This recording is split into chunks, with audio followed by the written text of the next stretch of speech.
ain't going to no big city. Massa ain't gonna let you. Yeah, I'm going with or without you. Rudy, stop talking like that. Stop. Hey, what are you niggers doing over there? We gotta get out of here. Hey, what are you doing right now? So Druski just did a 2-minute skit that said more about Hollywood than the New York Times has published in the last decade. And the crazy part, it was a comedy sketch. And the internet, well, they got a lot to say about it. Druski's skit on black British actors taking over Hollywood has been thriving, but not for the reasons people think it would. Morning, this message is for Druski. If you're not Druski, then please keep scrolling.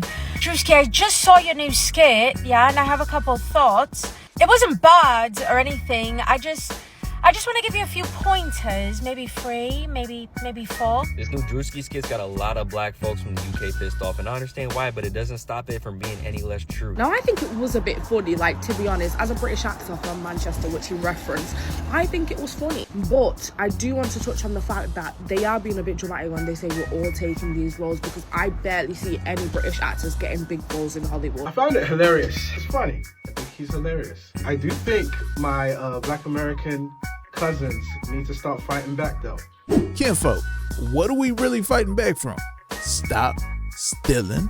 But before we get into it, show the channel some love. Hit the like button, hit the sub button, hype the video up, cue the clip.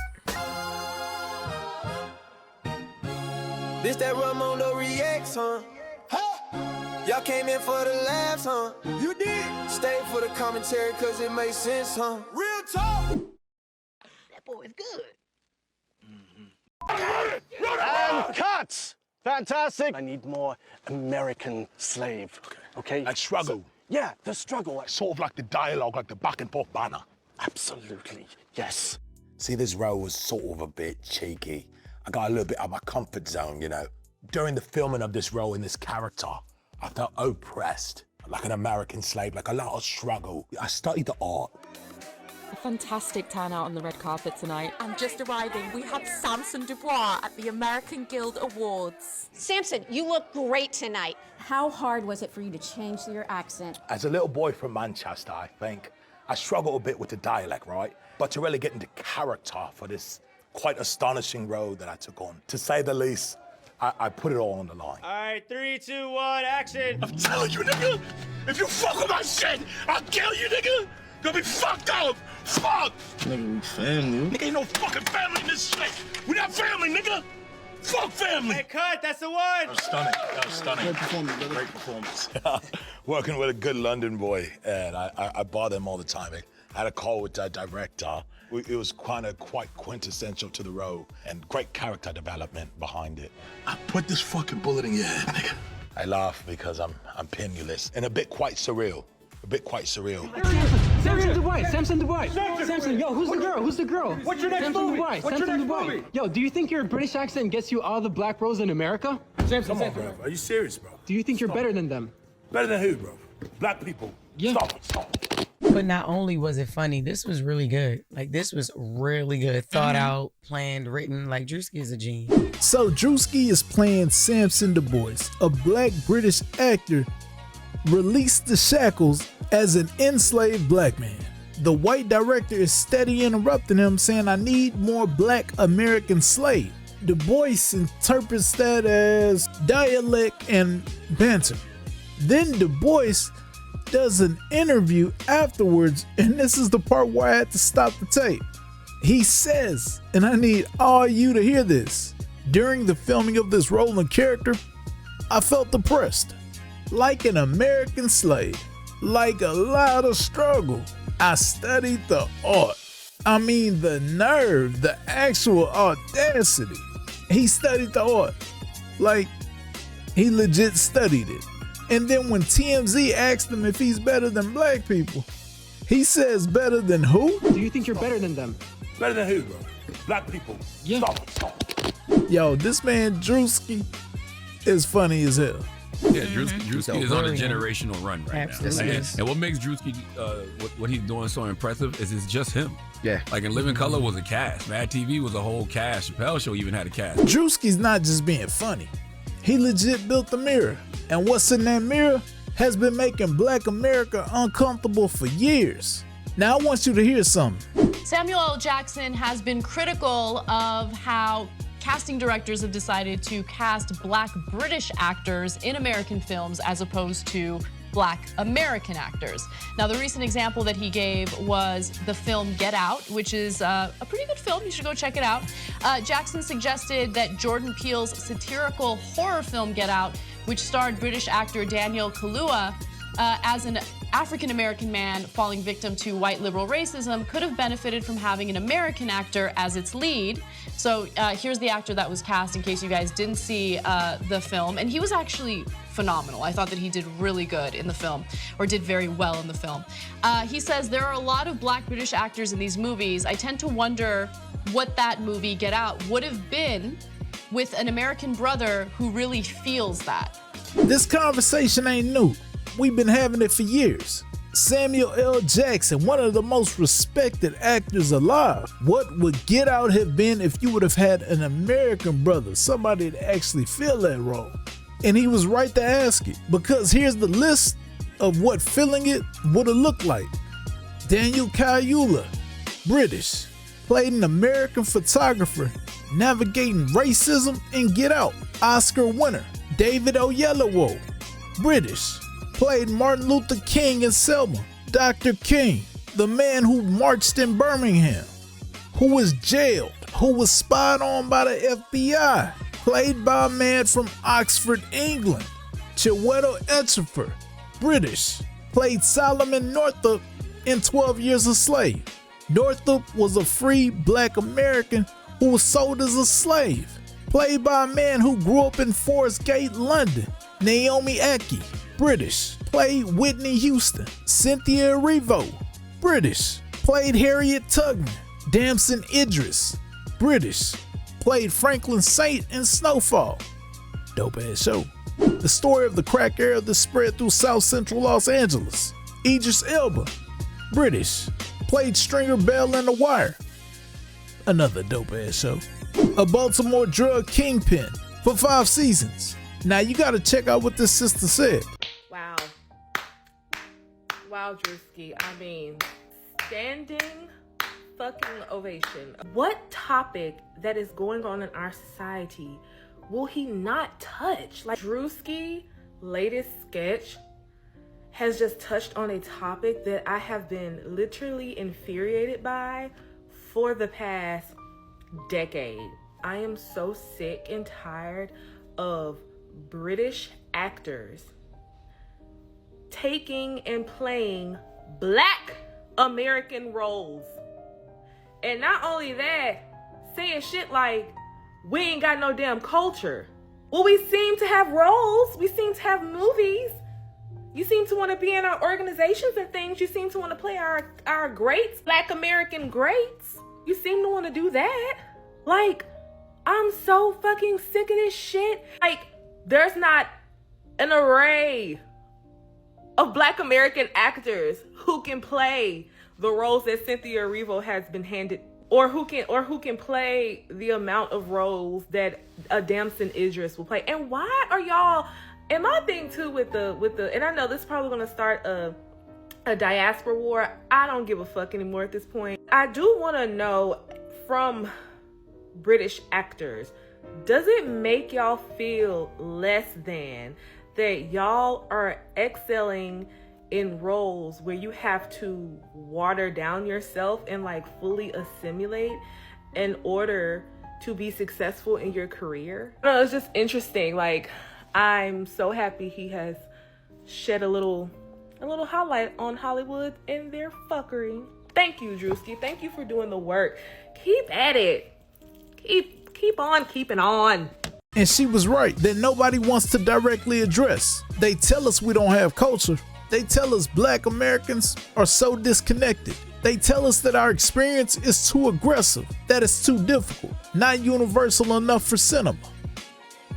English actor Idris Elba, this Variety article says, Idris Elba slams, quote, annoying debate over Black British actors taking American roles, an unintelligent argument. Now, Idris, 2, 3, 4 sisters in America thought you was fine. Now we not sure. God, today.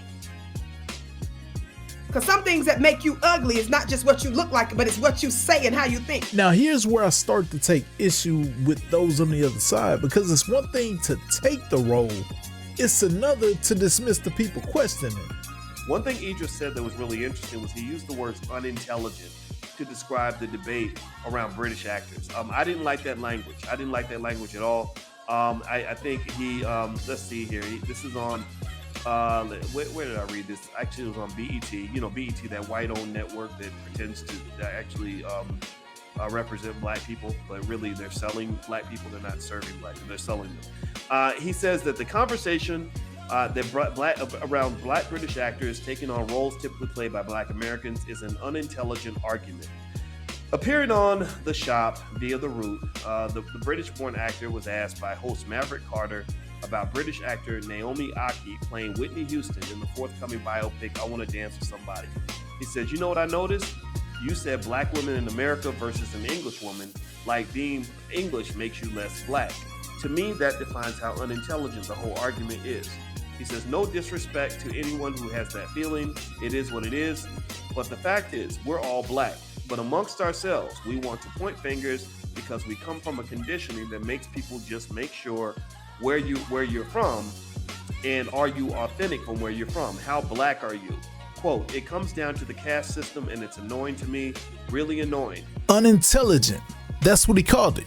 Now, Idris Elba is a talented man. I'm not taking that away from him. But calling this conversation unintelligent is a dodge. It doesn't answer the question. It reframes the question so you don't have to answer it. No one said being English makes you any less black.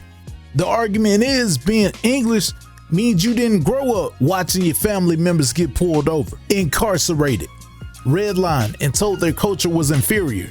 And those are the specific stories you keep cashing in on. Then you have John Boyega saying it's a stupid conflict we don't have time for. John Boyega, who is one of the stars of Star Wars, said, "Black Brits versus African American, a stupid ass conflict we don't have time for." So fair point, of course. But on the other hand, he originally did, I didn't know this, did the Star Wars role in his normal British accent. And people are like, that's a little unbearable. So no, do it in an American accent. Natural British accent, and they deemed it unbearable. They made him switch it up to an American accent for Star Wars. So the same industry that used him told him to erase his actual voice to be more marketable. And still he said the debate is stupid. I mean, that's gotta count for something. Here's what Anthony Mackie said, and he kept it simple, but the point was sharp. The UK explosion has been really interesting because it's not the other way around. You know what I mean? Like a British dude can come here and do a shitty accent or do a good De Niro impersonation. They're like, wow, I couldn't even tell you were from London. Like, I could. What the fuck are you talking about? Don't nobody talk like that. So a British person does an American accent, everyone's amazed. An American does a British accent, you fake as hell. The skill isn't being rewarded equally. The origin is. Hollywood casting directors have decided, consciously or not, that a British accent is a signal of legitimacy, of seriousness, of classically trained. And that bias is the reason black American actors keep getting passed over for their own roles. Now here's where it's really not making sense for me. You can't say black American actors don't have range, the training, the credibility, and then cast a British actor in the same role who has to study American black dialect like it's a foreign language. Studying it is proof that it's authentic to us, not to them. But here's the bigger picture. The point of the matter is to say that this all comes back to racism. This all comes back to racism, and also these arguments, these Hunger Games situations will never go away until you find a way to help everybody eat. If you don't find a way to help everybody eat, then you're always going to have the Hunger Games. And the only way all black people are going to get a chance to eat is if black people are the ones who are cooking up the food, growing the food, and serving the meals. If you are expecting the white man to feed you, then everybody ain't never going to eat, and you always going to have the Hunger Games at the end of the day. This isn't about British actors being villains. Most of them are just working actors taking jobs that were offered to them. You can't fault a man for opening a door that somebody else unlocked. The problem is, who's holding the key? Hollywood studios, largely run by people who are not Black American, have made a calculation. They want Black stories that are safe enough to market globally. And somewhere along the line, they decided that a British accent made Blackness more palatable to international audiences, more award season friendly, less threatening. That's the system that Samuel L. Jackson called out in 2017. And that's the system the clip detailed, saying you can't tell us we have no culture and then profit off our culture through someone else. I'll say this as simple as I can. There are Black American actors right now, talented, trained, experienced, who have never been offered the role of Martin Luther King Jr., or Harriet Tubman, or Frederick Douglass, because the industry keeps deciding that authenticity is a problem to be managed instead of a gift to be honored. And when anyone raises that point publicly, they get called unintelligent. That's just my opinion. But the receipts don't lie. What do you think? Are British actors the problem? Or is the real problem the Hollywood executives making these decisions? Let me know in the comments. Until next time, if you enjoy the content and you are not subscribed, hit that sub button to the right and to the left, more dope content. Until next time, I'm out. This that Raymundo reacts, huh? Y'all came in for the laughs, huh? You did. Stayed for the commentary cause it makes sense, huh? Real talk. That boy is good.